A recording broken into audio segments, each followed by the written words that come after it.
Jim,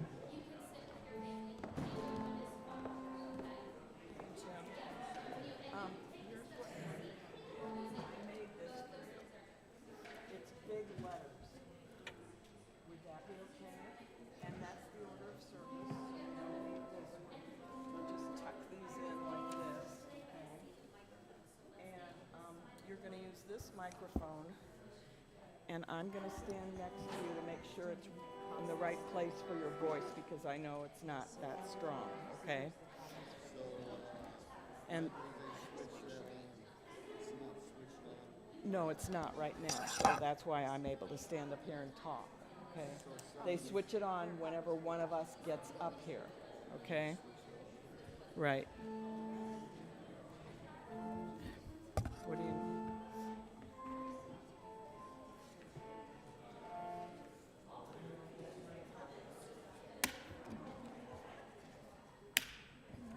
Good morning, Sarah and Jim. Yeah.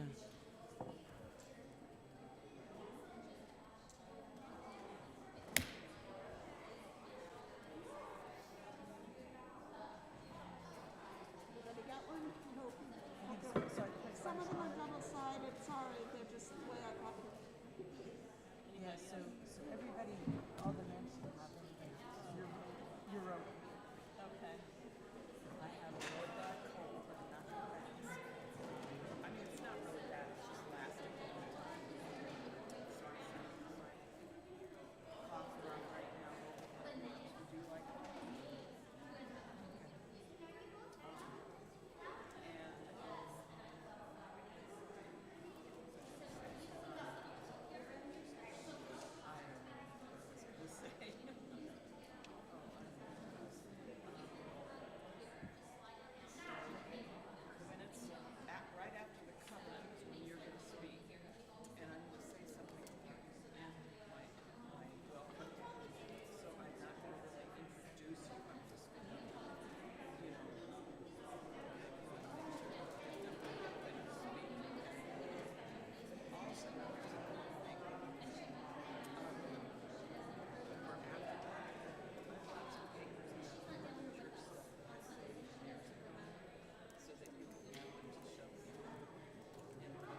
Good morning.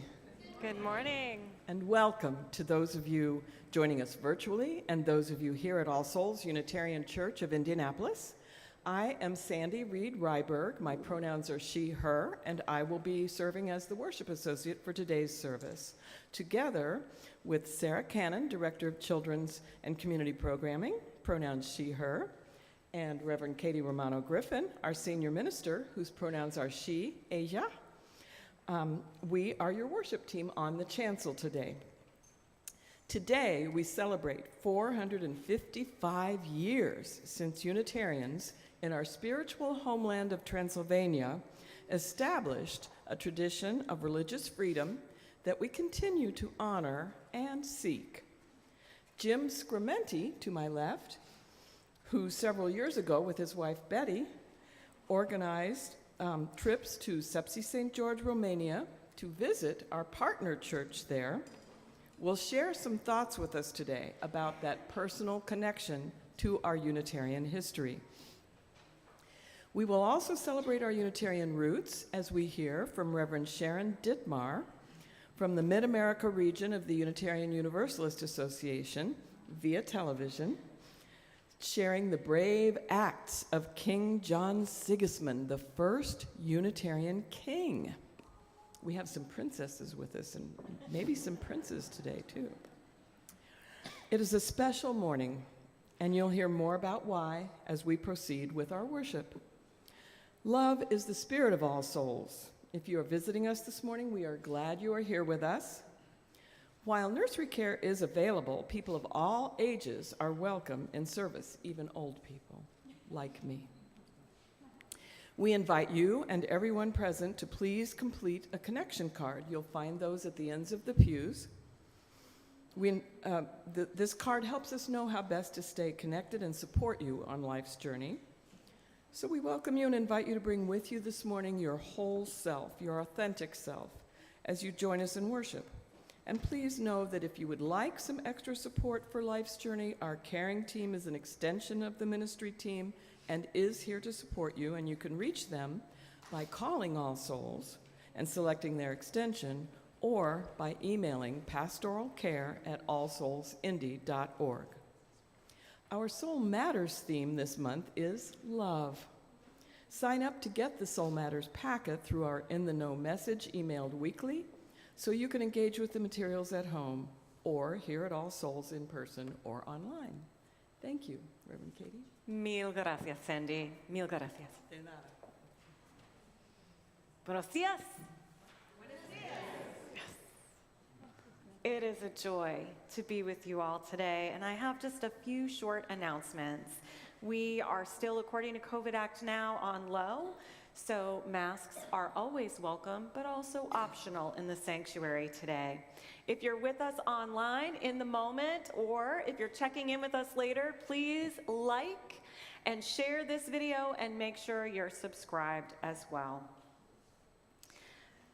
Petra is going to be out in Harris Hall today. She is doing a collection for a local animal shelter that had a fire, so she'll be accepting donations. We also have something really exciting happening in Harris Hall today. We're having a party. A party 2 weeks in a row. I have to say I like this trend. And today what we're celebrating is the end of our public-facing stewardship campaign. We have about 2/3 of our pledges in. If you haven't submitted your pledge yet, we can help you get that done today. If there's a reason that you're worried about submitting a pledge this year, have a confidential conversation with me sometime this week, and we'll make sure that you are supported.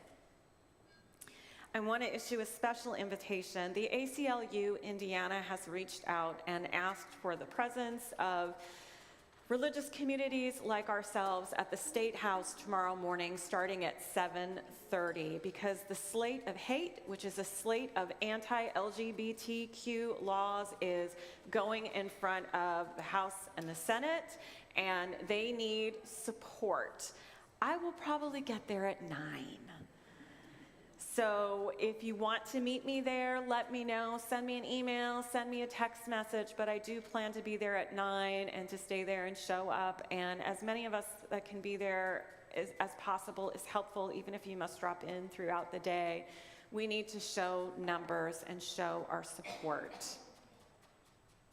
Some of you may have met Officer Jay Thomas, our off-duty police officer who's with us today. Officer Thomas is out front.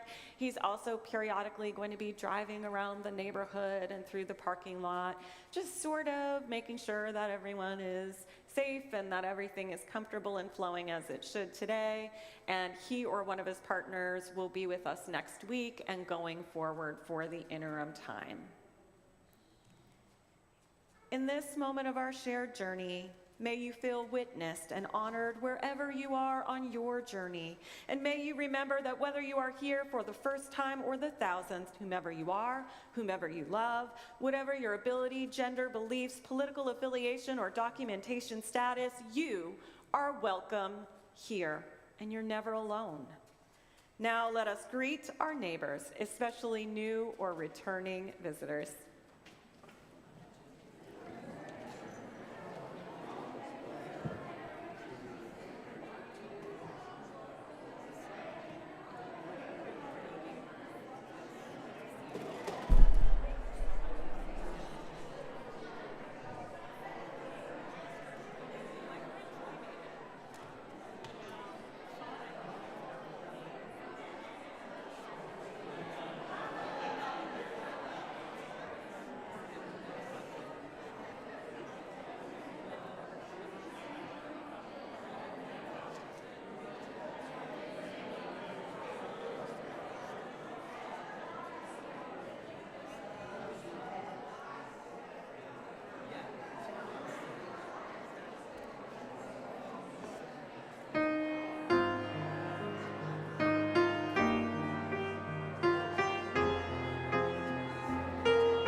That was beautiful. Thank you. And it was wonderful to hear so much joy and excitement as we regathered this morning.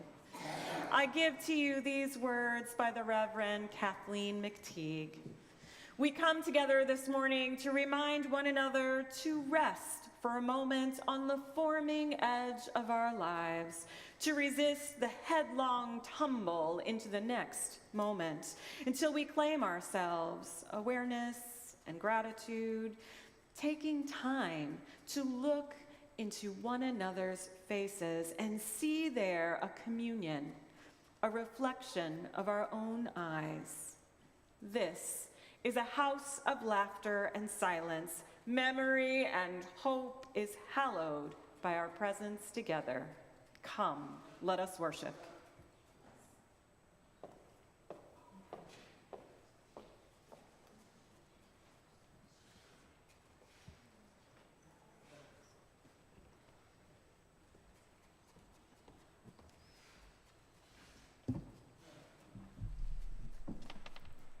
The ritual of lighting our chalice reminds us to continually renew our promise to live into our covenant, to put love into action, and to live out the community of love and justice we aim to be. Please rise in body or spirit as we say these adapted chalice lighting words from James Philip Lake, the same words we have spoken since 1903, and thank you to Annalise for lighting our chalice. Love is the spirit of this church. and service is its law. To dwell together in peace, to seek the truth in love, and to help one another. This is our covenant. You may be seated. Do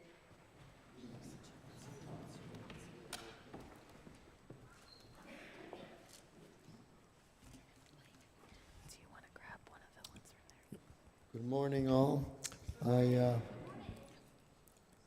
I wrote up a brief history of what the Partner Church Committee has meant at All Souls.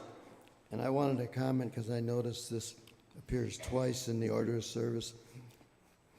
The Sekai Aldash for the prelude and then the hymn later on. Aldash means blessing in Hungarian, and Sekai refers to the Hungarians who occupied the eastern part of the Austro-Hungarian Empire. So they were considered the border people who kind of protected the border from the various tribes, Tatars and Turks and whatnot that came through that area. So they were the Sekai people, and they were sort of somewhat special in that regard. It was a Hungarian occupied region and only became part of Romania after World War I, when the Austro-Hungarian Empire had fallen by then. But as far as the history of our committee, I did want to say that back in 1997, a group of interested church members, there were about a half a dozen of us, began the Partner Church Project at All Souls. That was after hearing a guest minister here talk about the Partner Church Project in Romania. We wanted to become matched with a Unitarian sister church in Transylvania, a part of northern Romania. The Unitarian Church of Szepsi, St. Georgi, a small city of 56,000 inhabitants, was recommended to us as a good match for our church size. We then became acquainted with Reverend Istvan Kovacs, who he was the church's young minister who came in shortly after 1997.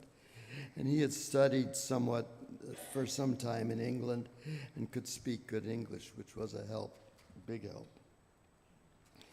We communicated with Reverend Kovacs for several years, and we raised money at that same time to donate towards the construction of their new church building, which they were in the process of doing. And in that country, you don't get mortgages. You raise money as you go to just pay for things as you go along.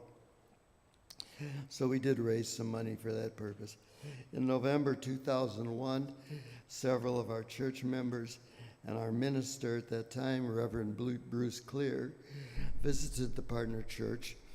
They were told there that there was a great need for financial help with college education. Talented students from single-parent households often could not afford to attend university. At that time, it cost about $500 a year to enroll at a university versus probably $15,000 here. So we began fundraising to support 4 or 5 students each year. This scholarship paid for all their expenses except room and board, and a lot of the students commuted anyway from home. We raised money for this purpose every year until COVID interfered and interrupted things. We also arranged 5 more trips to Transylvania over the years, taking about 25 church members on a 2-week trip to Romania and Hungary, visiting our partner church for 5 days, and then traveling to tourist sites and sites important to the founding of Unitarianism. We learned about our faith's origins, beginning with the first edicts of religious freedom that were issued in Europe. Our committee has also brought 4 Transylvanian Unitarian ministers to speak from our pulpit over the years. Our connection goes on currently with our new partner church minister, Agnes Petovi. And that's all the important stuff. Of what a 27 year history at All Souls. Thank you. Thank you, Jim. And thank you, Betty.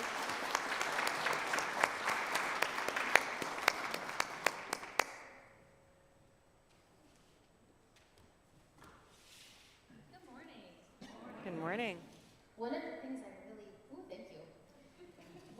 I really love is that there are little gifts from our sister church kind of hidden all around the congregation. So the kids noticed very quickly when we started doing whole congregation worship. Yep, Jane's got one.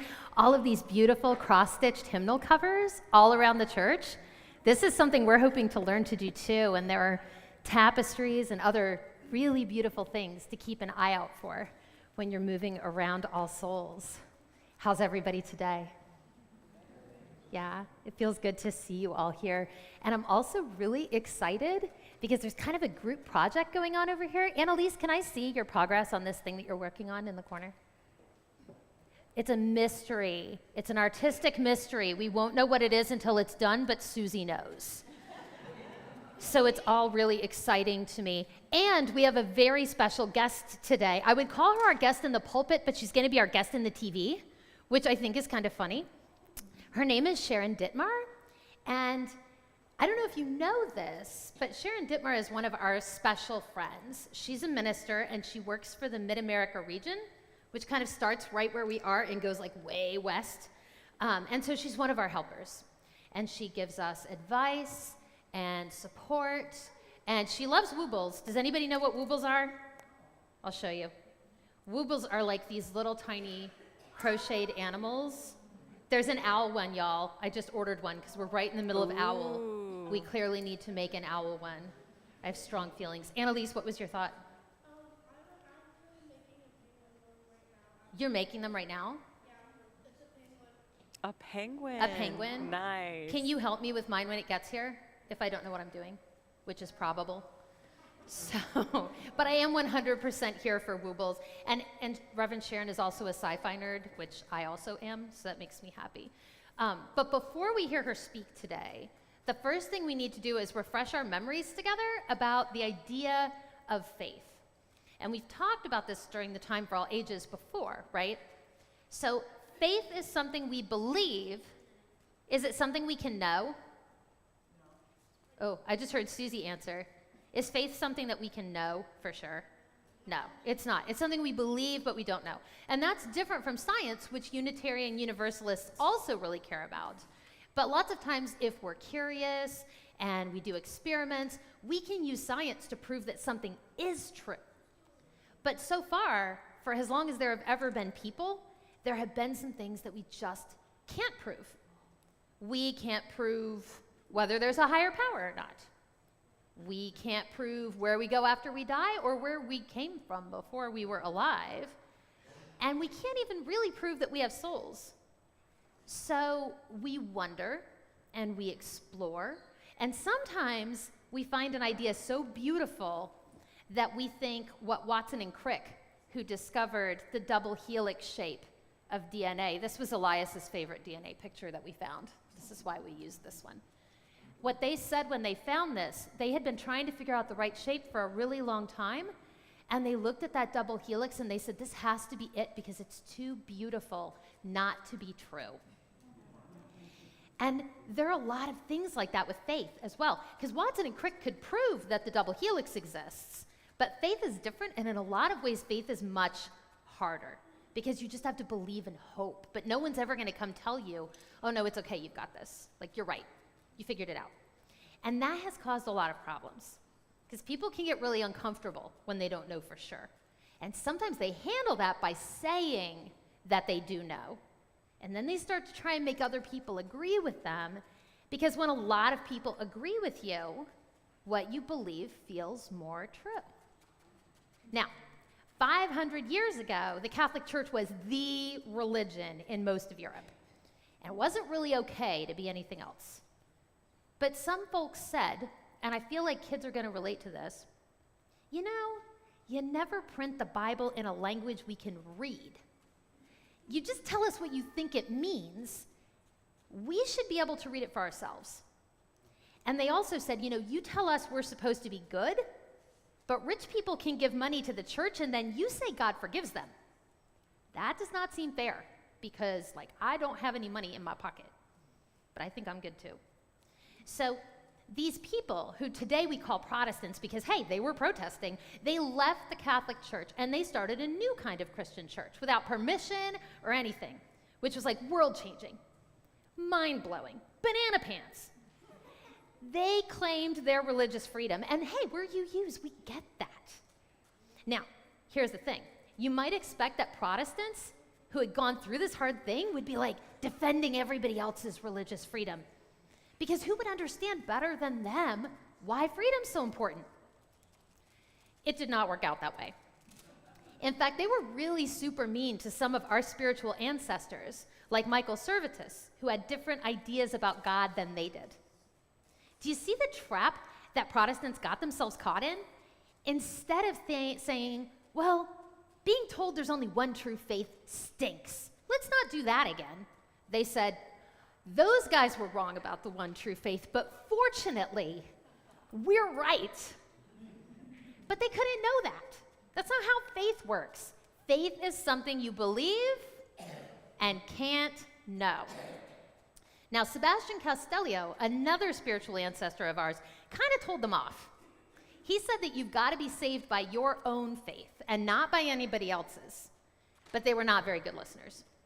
If you were Protestant, you could get in trouble with the Catholics, and if you were Catholic, you could get in trouble with the Protestants, and if you were neither, like, hoo boy, it was not a lot of fun to be neither.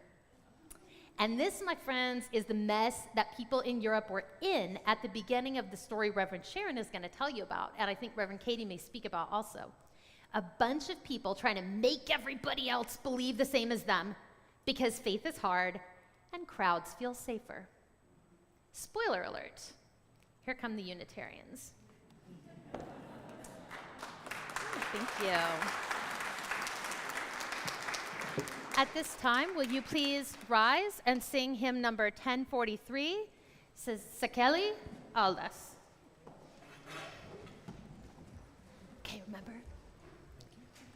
Grab that teal hymnal, my friends.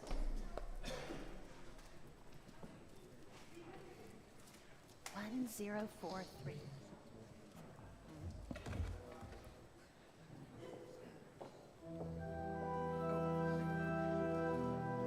First line.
There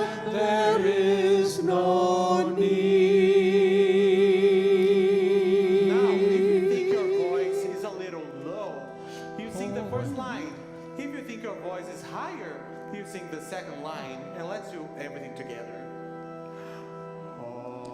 Where there is faith, there is love. Where there is love, there is peace.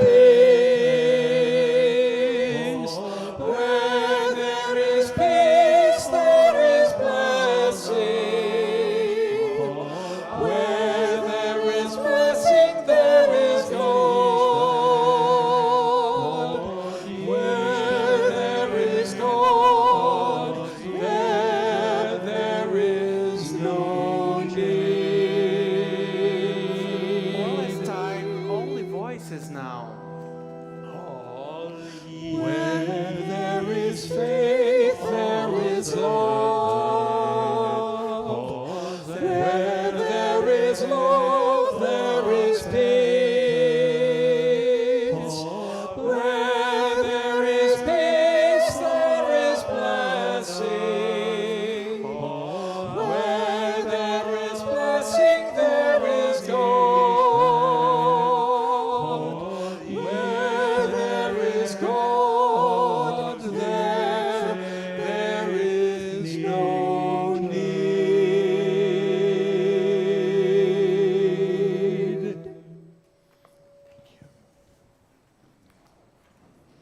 That was beautiful. Thank you.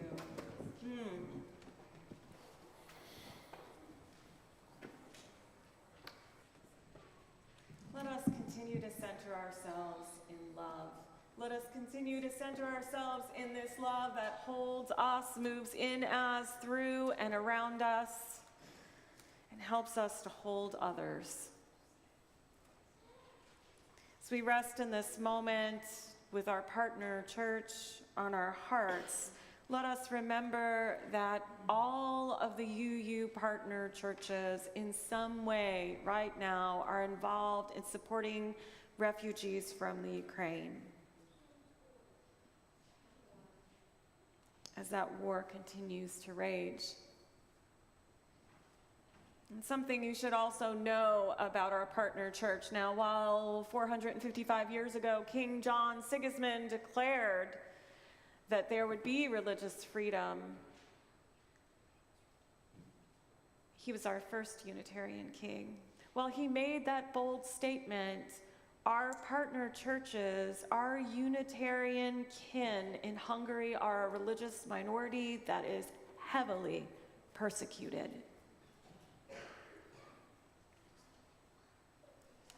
We hold in our hearts all within our community and in the extended community who are grieving the loss of Jane Perry, who passed on February 6th. Her service will be held in June. Some of us may also be feeling another wave of grief as we remember Milton Parks and prepare for his March 11th service. And also in these waves of grief, we approach where we will be honoring Mary Branson on April 1st. We've had a lot of loss.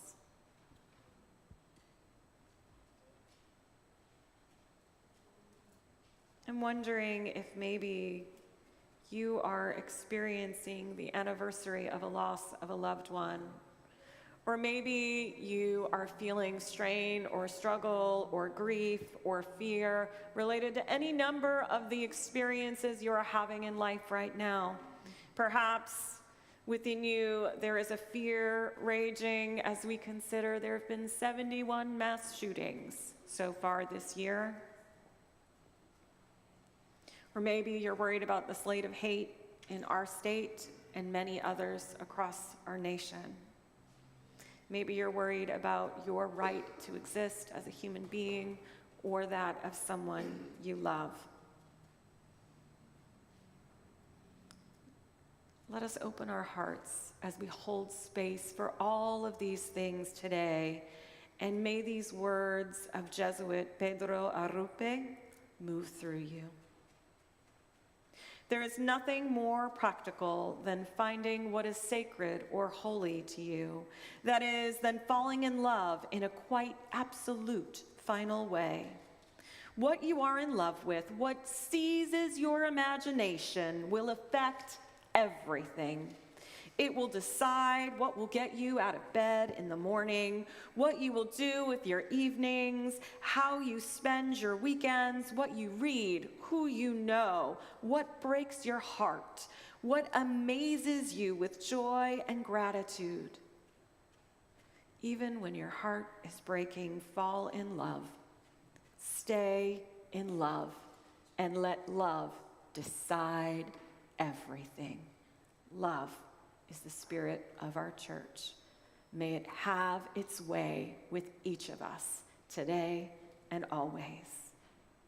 Please rise and body your spirit as we sing together hymn number 332, Perfect Singer.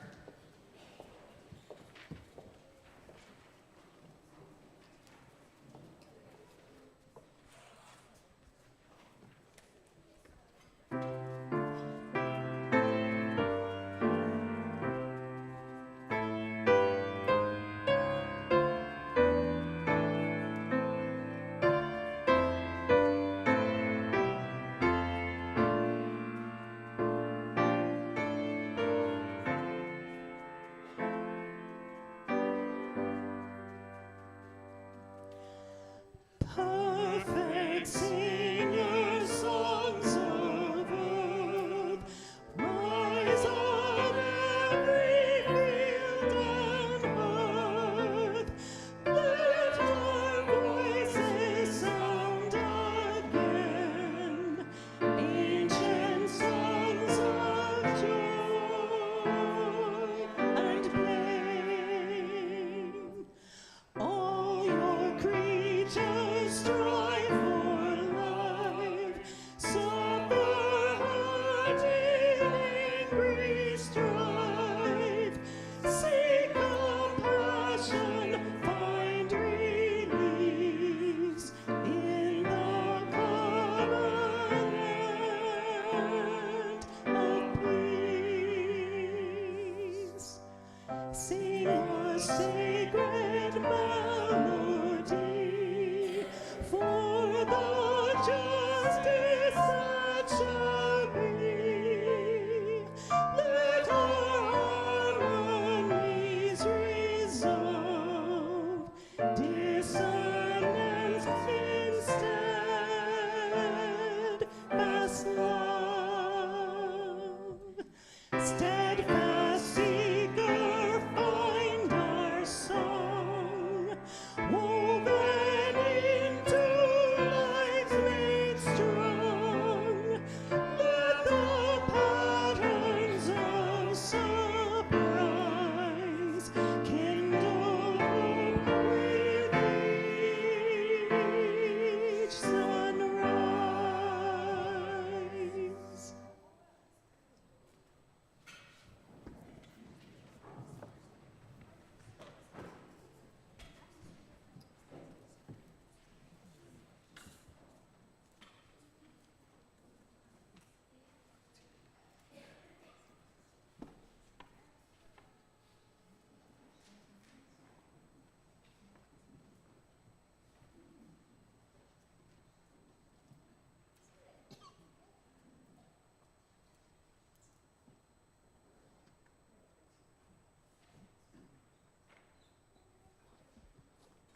They approve.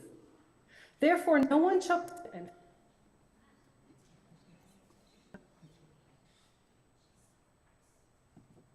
good morning, All Souls Unitarian Church. My name is the Reverend Sharon Dittmar, and I serve as your primary contact from the Mid America region of the UUA.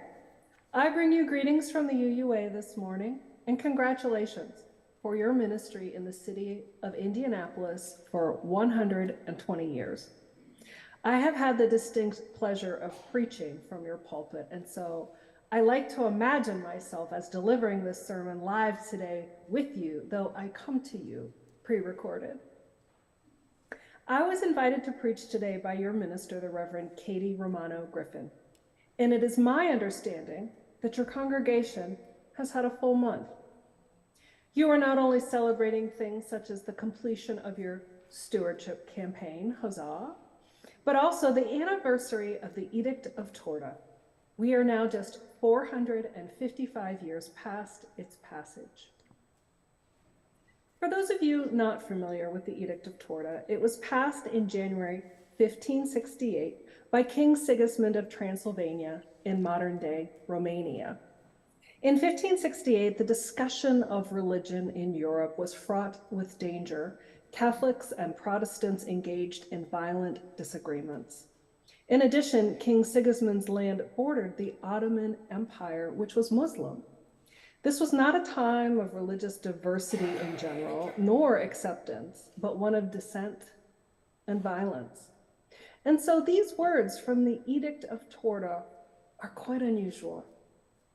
And I quote, "In every place the preacher shall preach and explain the gospel, each according to his understanding of it. And if the congregation likes it, well. If not, no one shall compel them, for their souls would not be satisfied. But they shall be permitted to keep a preacher whose teaching they approve. Therefore, none of the superintendents or others shall abuse the preachers.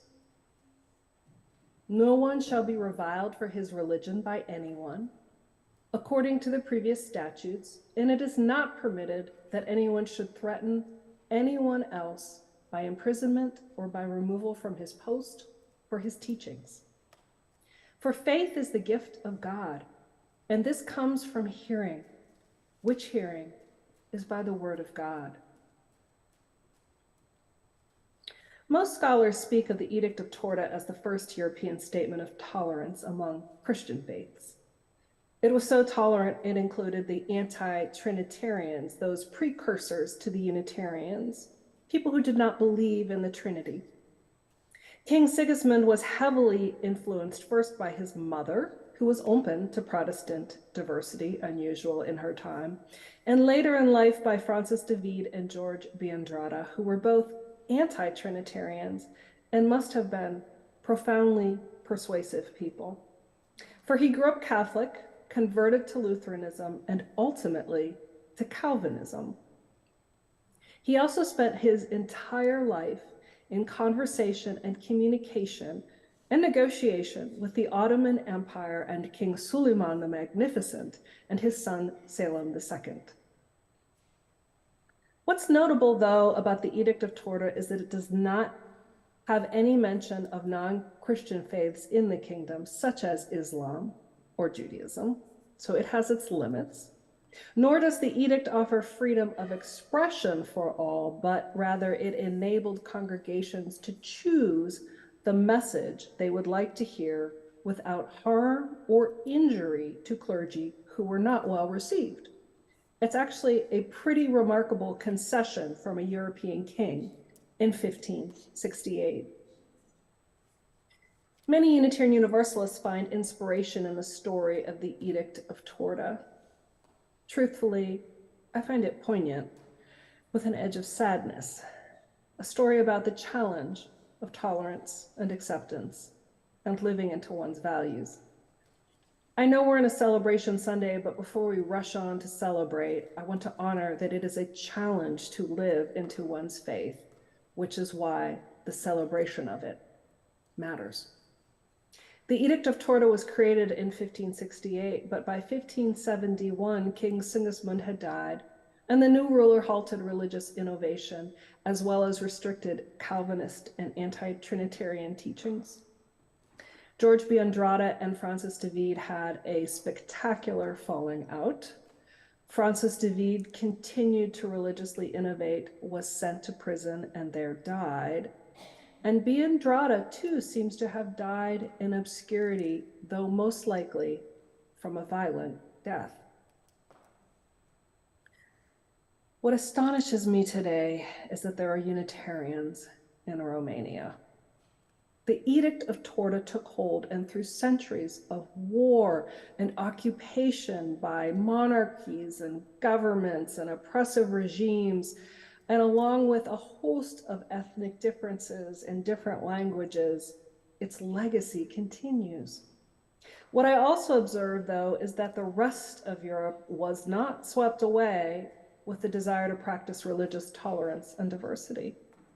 Our faith is rare, and it comes with some cost, for not all are interested in diversity, acceptance, compassion, and equity. I think about this during a post-2016 American electoral world. Since 2016, a lot about the United States of America has been exposed.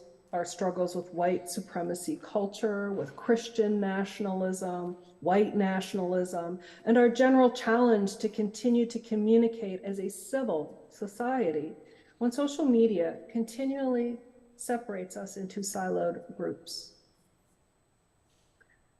Most Americans seem comfortable with the silos, though I have become increasingly and significantly uncomfortable. I miss the days of debate when we listened and talked. I miss accommodation made by political parties and compromise and this miraculous thing called compromise in Congress. I miss moderate Republicans. I miss moderate Democrats. What seems so extraordinary and poignant to me still from the Edict of Torda is that a 16th century European king engaged the possibility of civil debate amongst people with strongly held and differing views, and that he chose an edict that affirmed this conversation should continue, that it was good, and that this tolerance and debate made his kingdom whole. I would also say he was fighting the power of his own time, dismantling religious authoritarianism through support of religious diversity. It's not our differences that break us apart. It's our incapacity to civilly discuss them and consider compromise that honestly respects those who have less power within the system. This is a rare and special life-giving quality, which is why you have so much to celebrate. All Souls Unitarian Church was founded in 1903 when the American Unitarian Association sent the Reverend Elmer Newbert to start a Unitarian church in this city. Since that time, you have had prominent and long-serving clergy and long-tenured members and have made an impact on your city. Two of your clergy, Reverend Bacchus and Reverend Wick, signed the first Humanist Manifesto. And though I have some issues with the first manifesto, it seems so remarkably naive believing we would just go onward and upward forever. Still, there is something to be said about its innovation and message, and certainly its embrace of science. Perhaps some of you are thinking, well, we've had some issues here and some clergy and maybe even members we'd rather forget. I think again of the Edict of Torda.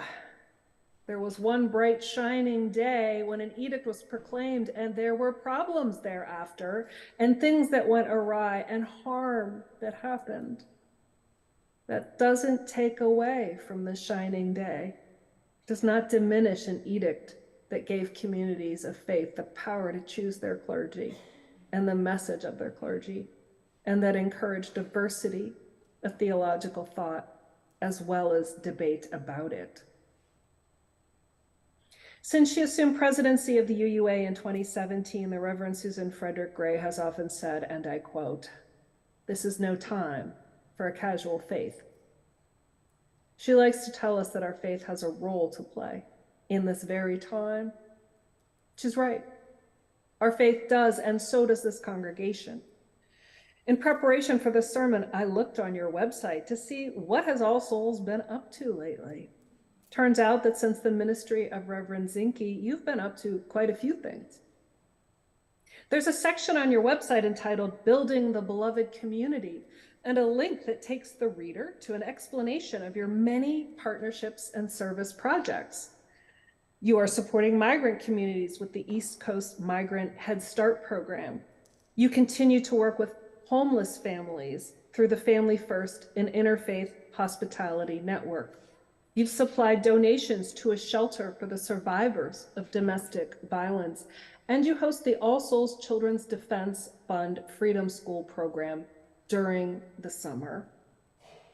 In 2016, you secured a matching grant with Hoosier Interfaith Power and Light that funded a solar array. And according to your website, you've generated over 70,000 kilowatt hours of electricity. And my guess is that website needs updated because you've generated more than that. I particularly like the story about how you received a grant from Keep Indianapolis Beautiful to plant a grove of native trees on your property. And when the grant funding was rescinded due to COVID cuts, you just raised the money yourselves and planted that darn grove. When I look at your website, I observe a congregation working in partnership with its community, being innovative, writing for grants to change the world positively, engaged in vigorous debate on the most pressing and entrenched issues of our time. And I know that Reverend Romano Griffin has many ideas of her own about ways for you to engage with, grow, and be transformed with your community. So much more for you and us with you. In 2023, after 5 years of gradual improvement and increased contributions, All Souls Unitarian became what is known as a fair share congregation, meaning that you give everything the UUA asks that you give based on your budget numbers. It's actually a request that is made of every UU congregation every year, and it's part of our covenant among one another. So for the 18 years before you were a fair share congregation, I'm sure you had a variety of reasons for that decision. What interests me is not those 18 years. It's this last year and the 5 years that led up to it, where you made a change and worked for it and kept at it and completed your goal. And it was not, by the way, a small change you made by any means. It came at the tune of $29,329. On behalf of a grateful UUA, I want to officially thank you for your generosity. Due to your gifts, you and your sibling congregations receive services such as my appearance here today, which is free to you, but so many more things come to you and your sibling congregations, including transition services when a minister leaves, assistance during conflict transformation, stewardship advice, information on youth safety and membership, and even what to do if a once-in-a-100-year pandemic arrives and in-person worship is suddenly canceled. Oh, that wouldn't happen. I looked back at your records for fair share giving in the last 40 years.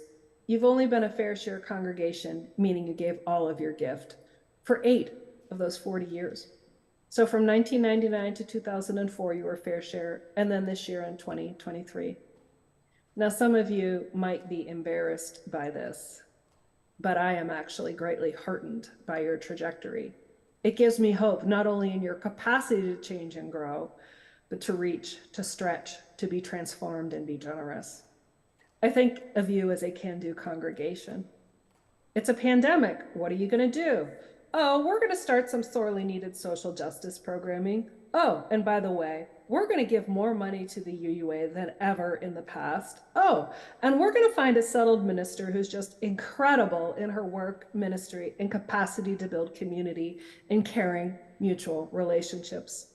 And we're also going to be led throughout this process by an amazing board president who tells me she's still enjoying her work. I hope you celebrate yourself loud and proud today. I won't hear it because I'm not there in person, but I like to think I'll be able to hear it wherever I am in Cincinnati. We live in hard and confusing times, internationally, nationally, regionally, and locally. It was a hard week for news, really hard. This is no time for a casual faith, and we need one another.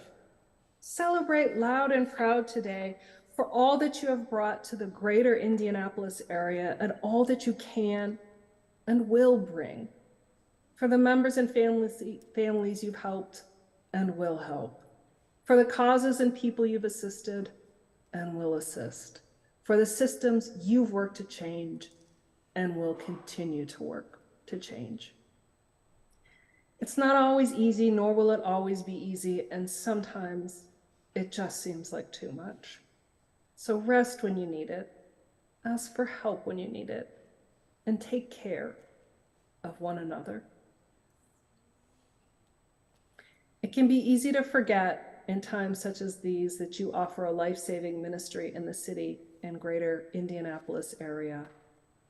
So let me remind you, you offer a life-saving ministry. I think of the Edict of Torah like congregational life, a work in progress. It was an aspiration proclaimed on a bright and shining day, and some things fell apart in the ensuing years, but the legacy and the model, they remain. You are the legacy and model of Unitarian Universalist values right here in Indianapolis. Thank you for your work and ministry and for all the many things that are to come. We are grateful to journey with you together, offering help when you stumble and celebrating when you fly. Enjoy the day.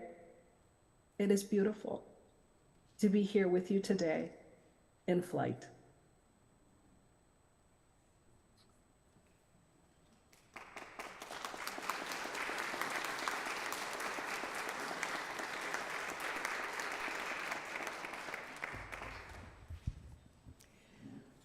Well, we've celebrated Valentine's Day. I'm so happy we get to do it for the whole month of February. We've celebrated our religious history. And now we're going to talk about money again. Just a quick reminder, perhaps Reverend Katie was going to do this, but afterward we'll be celebrating the end of our pledge campaign, and we will have wonderful food and an auction in which my husband's pottery will be available. Just a slight plug for somebody I like a lot. Each week, we gather together to align our giving with our values. We give to support the missions and ministries of our congregation, and we share half of our weekly offering with an organization whose values align with ours. This week, even as we remember our European ancestors, we also honor our African American kin by celebrating Black History Month for the entire month of February. Today, we are donating to the Kepper Institute, a nonprofit organization focused on youth development here in Indianapolis. What is a Kepper? It's a scarab, a bug, a kind of bug that's in Africa. And it was founded, the Kepper Institute, 14 years ago by Imhotep Adisa, who has previously spoken here at All Souls. Imhotep's son Diop was my student at Broad Ripple High School. So I feel a personal connection to this organization. It has blossomed from a small mentorship program serving 5 African American high school males, Diop one of them, into a multiracial, intergenerational organization working to create a more just, equitable, human-centered world by nurturing youth to be leaders, critical thinkers, and doers who address and create future-oriented solutions to myriads of community challenges. Myriads means lots, you guys. To contribute, you can place cash or a check into the collection plate, or if online, you can go to allsoulsindy.org, where you will find a link that says Give to All Souls here on the left side beneath the description for today's service. Please indicate if your gift is a pledge payment or if it is a share the plate if you're paying online or using a check. Thank you for your generosity in supporting the mission of All Souls and for your continued love for one another and for this world. Take this moment to make your gift. The morning offering will now be given and gratefully received. Thank you.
Thank you so much, choir, Gabe, Liz.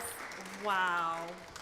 And shout out to the folks on the tech bridge today who are making us all able to be heard online and in person. Thank you.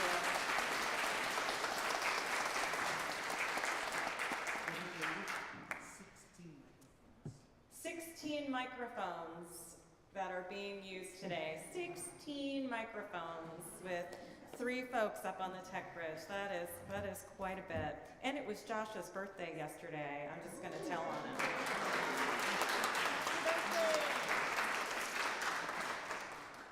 I recognize that now I'm standing between you and sandwiches.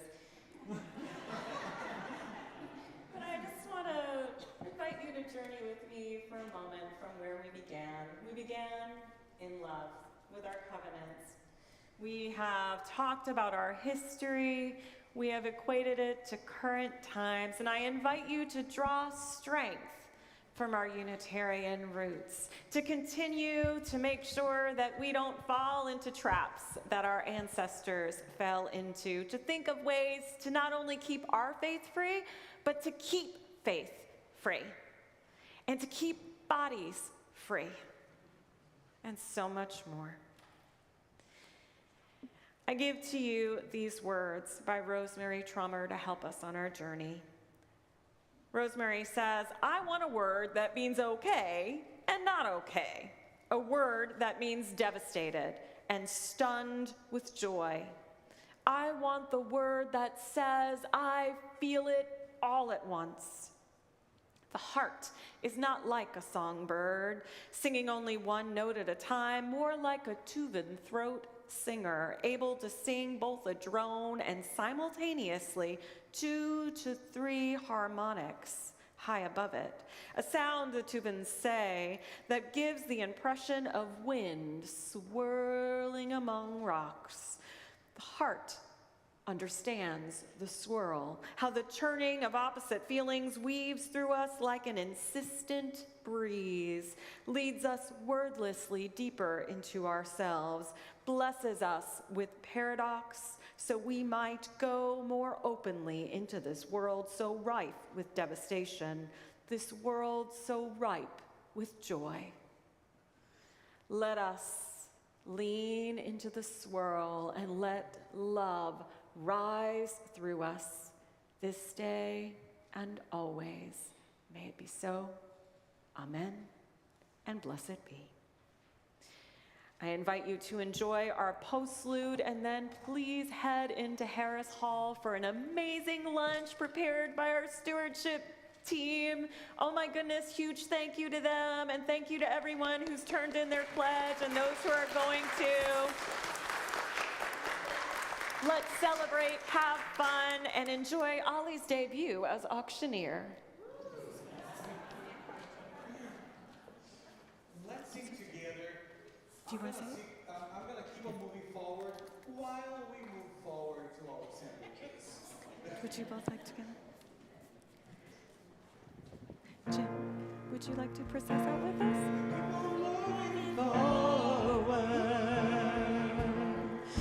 Keep on moving forward. Keep on moving forward. Never turning back. Never turning back. Sigamos adelante. Sigamos adelante. Siempre adelante.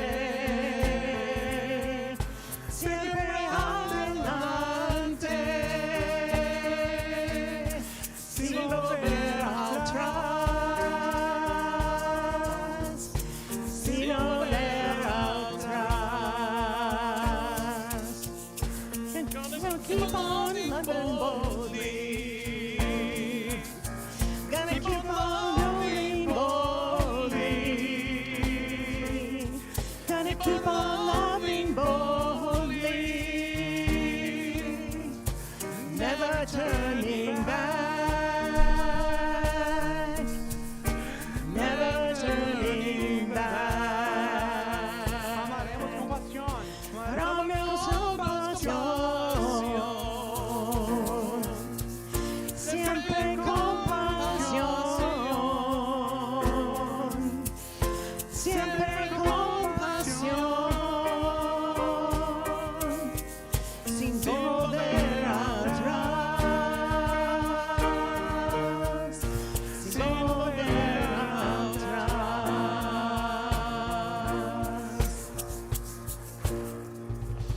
Enjoy your sandwiches.